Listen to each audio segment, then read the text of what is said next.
So we're on to chapter 26, and Edward has been sitting in the shop for a little bit, and he has a new shelf mate. So let's read to learn about their relationship. "There you are, my lady. Meet the rabbit doll," said Lucius.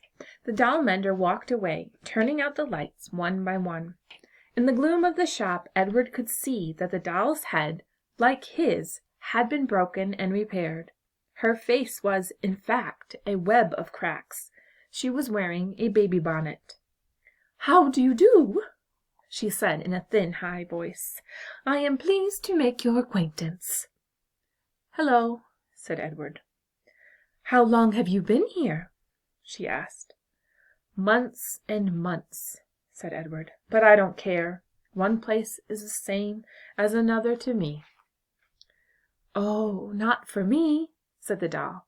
"I have lived 100 years, and in that time I have been in places that were heavenly and others that were horrid.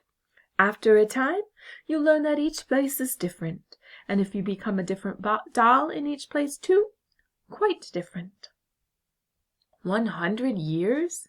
said Edward. "I am old. The doll mender confirmed this. He said as he was mending me that I am at least 100 years old." Edward thought about everything that had happened to him in his short life. What kind of adventures would you have if you were in the world for a century? The old doll said, "I wonder who will come for me this time. Someone will. Someone always comes. Who will it be?" "I don't care if anyone comes for me," said Edward. "Oh, that's dreadful! There's no point in going on if you feel that way. No point at all. You must be filled with expectancy. You must be awash in hope. You must wonder who will love you, whom you will love next." "I am done with being loved," Edward told her. "I am done with loving. It is too painful." "Psh! Where is your courage?" "Somewhere else, I guess." "You disappoint me," she said. "You disappoint me greatly.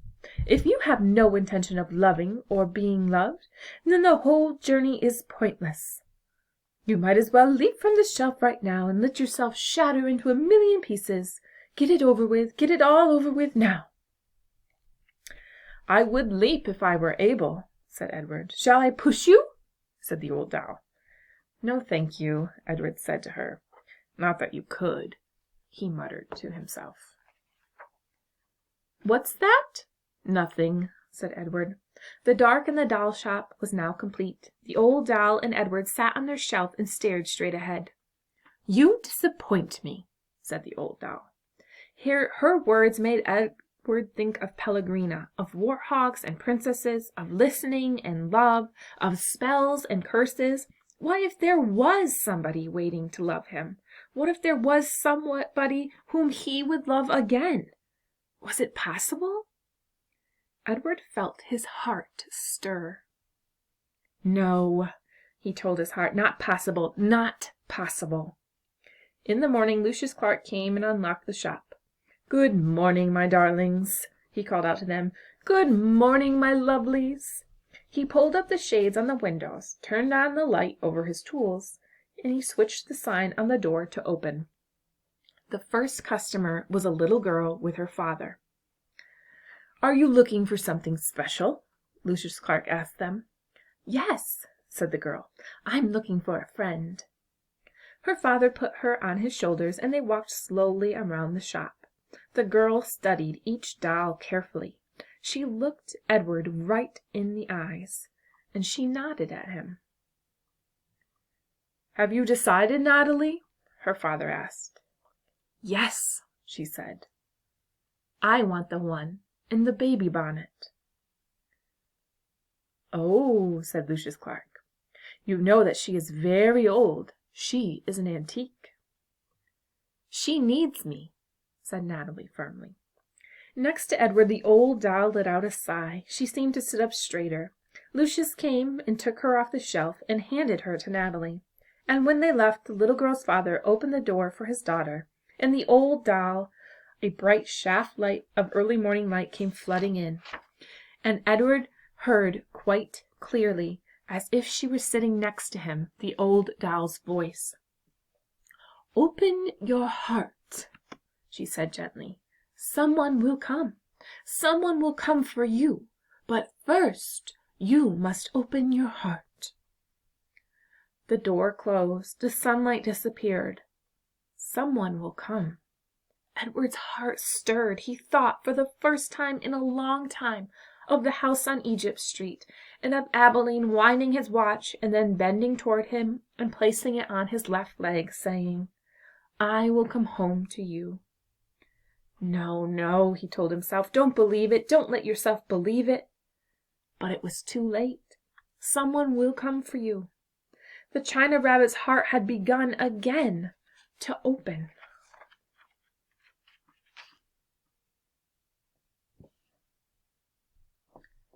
Chapter 27. Seasons passed, fall and winter and spring and summer. Leaves blew in through the open door of Lucius Clark's shop, and rain, and the green, outrageous, hopeful light of spring. People came and went, grandmothers and doll collectors, and little girls with their mothers. Edward Tulane waited. The seasons turned into years. Edward Tulane waited. He repeated the old doll's words over and over until they were a smooth groove of hope in his brain. Someone will come. Someone will come. Someone will come. And the old doll was right. Someone did come.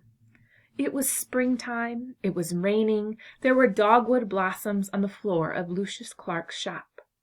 She was a small girl, maybe 5 years old, and while her mother struggled to close a blue umbrella, the little girl walked around the store, stopping and staring solemnly at each doll and then moving on. When she came to Edward, she stood in front of him for what seemed like a long time. She looked at him, and he looked back at her. "Someone will come," Edward said. "Someone will come for me." The girl smiled, and then she stood on her tiptoes and took Edward off the shelf. She cradled him in her arms. She held him in the same ferocious, tender way that Sarah Ruth had held him. "Oh," thought Edward, "I remember this." "Madame," said Lucius Clark, "could you please attend to your daughter? She's holding a very fragile, very precious, quite expensive doll." "Maggie," said the woman. She looked up from the still open umbrella. "What have you got?" "A rabbit," said Maggie. "A what?" said the mother. "A rabbit," said Maggie again. "I want him." "Remember, we're not buying anything today. We're looking only," said the woman. "Madame, please," said Lucius Clark. The woman came and stood over Maggie. She looked down at Edward. The rabbit felt dizzy. He wondered for a minute if his head had cracked open again, if he was dreaming. "Look, Mamma," said Maggie. "Look at him." "I see him," said the woman. She dropped the umbrella. She put her hand on the locket that hung around her neck, and Edward saw that it was not a locket at all. It was a watch, a pocket watch. It was his watch. "Edward?" said Abilene. "Yes," said Edward. "Edward," she said again, certain this time. "Yes," said Edward. "Yes, yes, yes, it's me." Oh, friends, what a perfect ending! Edward has transformed in the way that he sees life and the way that he loves, and he's finally brought back together with Abilene. She's much older now. She's a mom. She's Maggie's mom, but it is Abilene, and they've found each other again. So Edward's journey, his miraculous journey, has brought him full circle. He has a new outlook on life and love, and he's finally reunited with the person who loved him first, and that's Abilene. So the author has included a coda, and that's kind of a little section that's in addition to the main text that kind of summarizes things. So that's what I'm going to read to you now. Once there was a China rabbit who was loved by a little girl. The rabbit went on an ocean journey and fell overboard and was rescued by a fisherman. He was buried under garbage and unburied by a dog. He traveled for a long time with the hobos and worked for a short time as a scarecrow. Once there was a rabbit who loved a little girl and watched her die. The rabbit danced on the streets of Memphis. His head was broken open in a diner and was put back together again by a doll mender. And the rabbit swore that he would not make the mistake of loving again. Once there was a rabbit who danced in a garden in the springtime with the daughter of the woman who had loved him at the beginning of his journey. The girl swung the rabbit as she danced in circles. Sometimes they went fast, the two of them, and that seemed as if they were flying. Sometimes it seemed as if they both had wings. Once, oh marvelous once, there was a rabbit who found his way home. The end.